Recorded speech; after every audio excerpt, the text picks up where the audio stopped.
नमस्कार साथियों, मैं लोकतंत्र मीडिया लोकतंत्र 1950 और उस चैनल के द्वारा मैं यहाँ पे थोड़ा-सा ये बॉटेनिकल गार्डन में आया हूँ, एक सर्वे करने कि ये जो महाराष्ट्र में एक अच्छा सबसे नंबर 1 गार्डन बना है और इंडिया में शायद मेरे को लगता है कि बहुत कम ऐसे गार्डन है कि एक अच्छे खूबसूरती और सारी सुविधाओं से लैस है। तो ये यहाँ पे आया था लोगों को रिव्यू लेने कि कैसा गार्डन है, टिकट कैसी होनी चाहिए, क्या सुविधाएँ होनी चाहिए।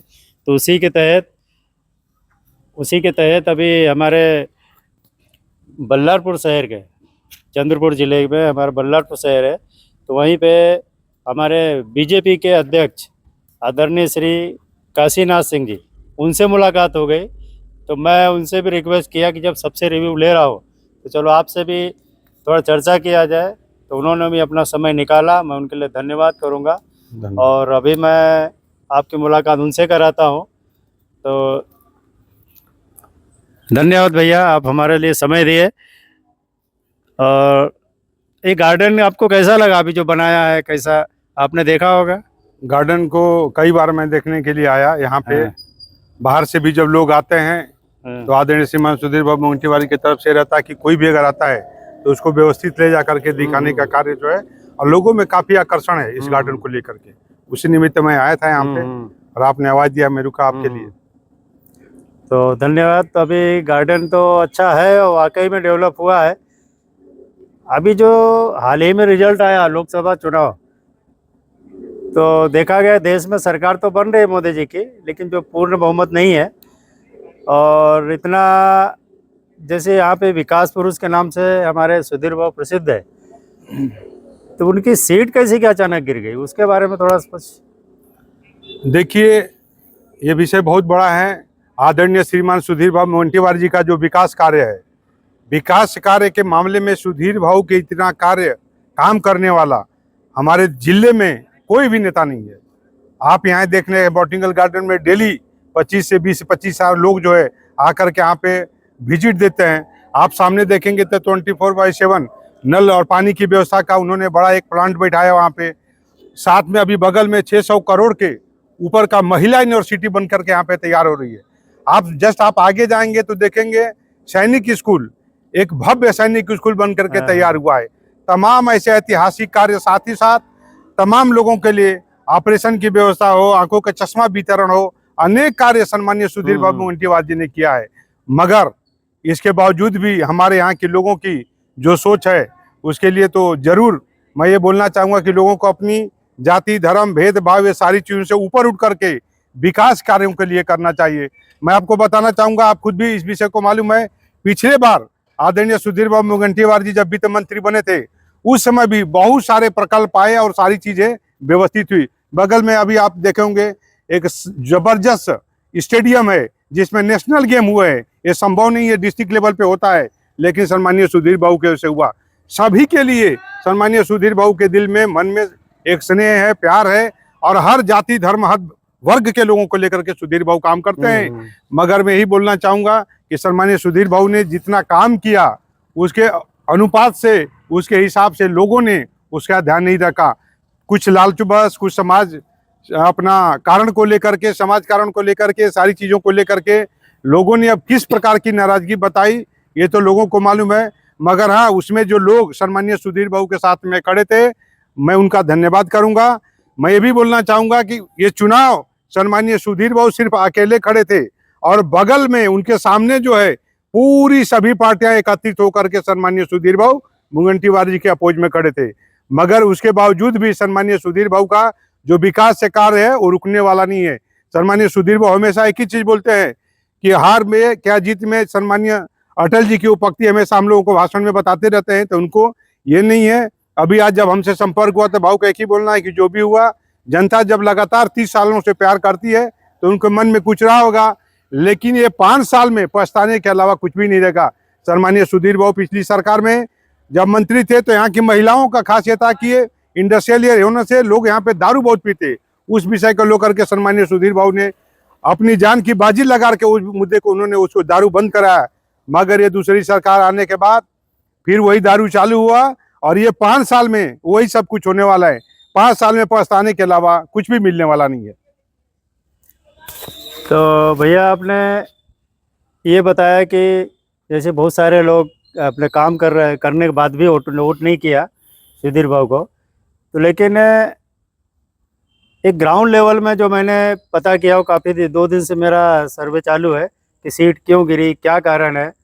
तो इसमें बहुत सारे लोगों ने इसे निष्पक्ष बताया, एकदम डायरेक्ट बताया, ऑन कैमरा नहीं आए लेकिन मुझे बताया उन्होंने कि भैया यहाँ पे बहुत सारे पार्टी में गुटबाजियाँ काफ़ी दिखी, और पार्टी के लोग ही कुछ पार्टी के विरोध में गए, और कार्यकर्ता जो एकजुट होके जो एक झंडे के लिए जो एक जुनून रहना चाहिए, जो पिछले बार के चुनाव में जो दिखा जुनून, वो जुनून इस बार नहीं दिखा। उसके लिए आप क्या बोलेंगे? ऐसा बिल्कुल नहीं है जितना आप बता रहे हो, लेकिन गुटबाजी हर पक्ष में है। आप दूसरे पक्ष में भी देखेंगे तो आजकल, पहले एक था कि एक नेतृत्व रहता था, उसके नीचे सभी लोग काम करते थे, मगर इस विषय को नकारा नहीं जा सकता। गुटबाजी कहीं ना कहीं कम ज्यादा हर पार्टियों में है, और आप अगर कहीं से आपने व्यू लिया है तो जरूर आपको कुछ बात आई है तो आप बोल रहे हैं। मगर मैं ये दावे के साथ बोलूंगा कि हमारा इस बार का लोकसभा का जो चुनाव आदरणीय श्रीमान सुधीर भाऊ ने लड़ा, पूरी ताकत के साथ और अच्छे सिस्टम से, हमारे जिला अध्यक्ष आदरणीय हरी शर्मा जी, उनके साथ में जो टीम थी, योजनाबद्ध तरीके से काम हुआ। लेकिन पब्लिक वोट देना है, वोट जो है हमारे नेता और हमारे पदाधिकारी नहीं देंगे, और इनका वोट एक सीमित दायरा है। लेकिन आम जनता के लिए जितना सुधीर बाबू ने किया है, उतना मैं दावे के साथ बोलता हूं कि एक भी प्रकल्प आज तक कोई नेता है, चाहे भी जीत कर कहीं कोई गिना दे तो मैं उस दिन से अपनी राजनीति छोड़ दूंगा। एक भी प्रकल्प आज तक कोई नहीं लाया है, वो लाने वाले तो सिर्फ सुधीर बाबू मुंगंटीवार, दूसरा कोई नेता यहाँ पर है उस सारी चीजें नहीं लाया, आपने देखा होगा। मगर उसके बाद लोगों की जो सोच है, यानी बड़े बड़े विकास नहीं होना, हम किसी के अभी छोटे छोटे विषयों को लेकर के चलेंगे तो बड़ा विकास हम कर नहीं पाएंगे। सम्मानीय सुधीर बाबू ये सारी चीजों को लेकर के वो व्यस्त रहते हैं। निश्चित रूप से उनका, जैसे आपने बताया, लोगों से संपर्क थोड़ा कम हुआ, मगर संपर्क में हम रहेंगे तो आगे काम करेंगे क्या। इस बार सुंदर मौका मिला था आदरणीय सुधीर बाबू, जब दिल्ली में जाते थे तो वहां से अब मौका था कि बड़े बड़े इंडस्ट्री वगैरह ये सारी चीजें ये ले करके आने का उनके लिए एक मौका था। मगर ये हमारी चंद्रपुर लोकसभा की जनता ने अब किस उद्देश्य से, क्या सोच करके एक सुंदर मौका गंवा दिए। ऐसा मौका बार बार नहीं आता था, मगर ये लोगों के लिए किस प्रकार से कंफ्यूज हुए कि ऐसा नेता जो सदैव उनके साथ में सुख दुख में खड़ा रहा, 24 आवर सेवा देने वाले सुधीर बाबू मुंगंटीवार जी, हमेशा लोगों के बीच में रहने वाले, मगर इस तरह की सोच लोगों की है, अब वो लोग ही बता सकते। तो आपने सही बोला। मैं भी देखा हूँ कि जहाँ जहाँ, जैसे यूपी जैसे राज्य में, जैसे देखा हूँ कि सबसे ज़्यादा जो इंडिया में जितने राज्य, सबसे ज़्यादा जो फंड वहाँ दिया गया, सबसे ज़्यादा डेवलप वहाँ हुआ। तो आज लगता है कि लोगों को फ्री चाहिए और डेवलप नहीं चाहिए। इसके बारे में आप क्या? लोगों की मानसिकता हर जगह वैसी नहीं, अलग अलग स्टेट का हम देखेंगे। जैसे आप देखेंगे दिल्ली में केजरीवाल ने इतना माहौल बना के रखा, उसके बावजूद आप देखोगे कि लोगों को भी, मीडिया को भी, और कहेंगे हम लोगों को भी लगता था कि 1-2 सीट इस बार दिल्ली में कम होगी। लेकिन वहाँ की जनता बिल्कुल जागरूक है, उनको मालूम है कि सेंट्रल पॉलिसी जब तय बनती है तो राष्ट्र हित में बनती है। उस नेतृत्व के लिए मैं दिल्ली की जनता को सैल्यूट करता हूँ, मध्य प्रदेश की जनता को सैल्यूट करता हूँ, अपना उड़ीसा की भी है, फिर आप देखेंगे हिमाचल के, यहाँ वहाँ से 100% अपने को सारी चीजें हुई। लेकिन उत्तर प्रदेश में मैं मानता हूँ वहाँ पे जो घटनाएं घटी हैं, ये बहुत सोचने वाली बात है। अगर हम विकास के मुद्दे पे देखते हैं, शासन के मुद्दे पे देखते हैं, तो योगी जी का सुंदर स्वच्छ शासन था। अगर हम धार्मिक भी जाते हैं तो हमारे हिंदू राष्ट्र है, हमारे यहाँ से तो हमारा आराध्य देवता राम है, उनके सम्मान में एक भव्य मंदिर बनाया गया 500 साल बाद। तो क्या मोदी जी के लिए मंदिर बनाया गया? आम लोगों के लिए बनाया गया, वहाँ पे डेवलपमेंट हुआ। लेकिन लोग किस तरह से मिसगाइड हो रहे हैं, आने वाले समय में लोगों को जरूर जागरूक रहना पड़ेगा। अगर राष्ट्र हित में अगर आगे बढ़ना है तो आपको सही चुनाव के समय में सही कैंडिडेट का सिलेक्शन करना पड़ेगा। वोट उसको दो जो आपके आसपास रहे, आपकी समस्याओं को उठाए और आपकी समस्या का समाधान करके दे, और सबसे बड़ी की राष्ट्र निर्माण में अपना योगदान दे। ये अयोध्या जैसे सीट कैसे गिरी आपको? कुछ ऐसा पार्टी का, जैसे आप इतने दिनों से सीनियर यहाँ के अध्यक्ष है सब, अभी आपका ओपिनियन क्या होगा वहाँ के बारे में? मैं बहुत अभी जल्दीबाजी होगी। वहाँ के बारे में लोकल क्या तकलीफ थी, क्या मजबूरी थी, क्या समीकरण बना, वातावरण बना, अब हम दूर से यहाँ से देख रहे हैं। लेकिन हर तरफ से लोग पूरे देश में आश्चर्यचकित है कि वहाँ इतना डेवलपमेंट हुआ। ठीक है, किसी से लोकल मुद्दे पे नाराजगी रही होगी, आपसी कोई तालमेल नहीं हुआ होगा, लेकिन एक जो जन समुदाय है, आम लोग है, आम लोगों को तो भारतीय जनता पार्टी को न देखते हुए, प्रभु श्री राम को देखते हुए जो प्रत्याशी था उसको वोट जरूर देना चाहिए था। ये जो हमारे वहाँ के अयोध्या के जो सांसद अभी होने वाले थे लल्लू सिंह, उन्होंने जैसा बोला था सभाओं में कि हम 400 आएंगे तो संविधान बदल देंगे, तो क्या उसका असर पड़ा यूपी वगैरह और कुछ राज्यों में? संविधान का सम्मान जितना भारतीय जनता पार्टी करती है, मैं आपको बताना चाहूंगा, उतना दूसरी कोई पार्टी नहीं करती है। परम पूज्य बाबा साहब अम्बेडकर द्वारा रचित संविधान विश्व का सबसे बड़ा लोकतांत्रिक अपना देश है, और उस संविधान के बारे में भारतीय जनता पार्टी सदैव जागरूक रहती है। आपने देखा होगा, जब जब मौका आता है, मोदी जी जब संसद में गए थे, वहाँ के पैरी पे अपना नतमस्तक होके गए। आगे भी बाबा साहब अम्बेडकर की जो विषय है, सारी चीजें भारतीय जनता पार्टी, चाहे महाराष्ट्र प्रदेश की सरकार हो, चाहे भारतीय जनता पार्टी केंद्र की सरकार हो, ये सारी उनके सम्मान में सदैव आगे आए हुए हैं।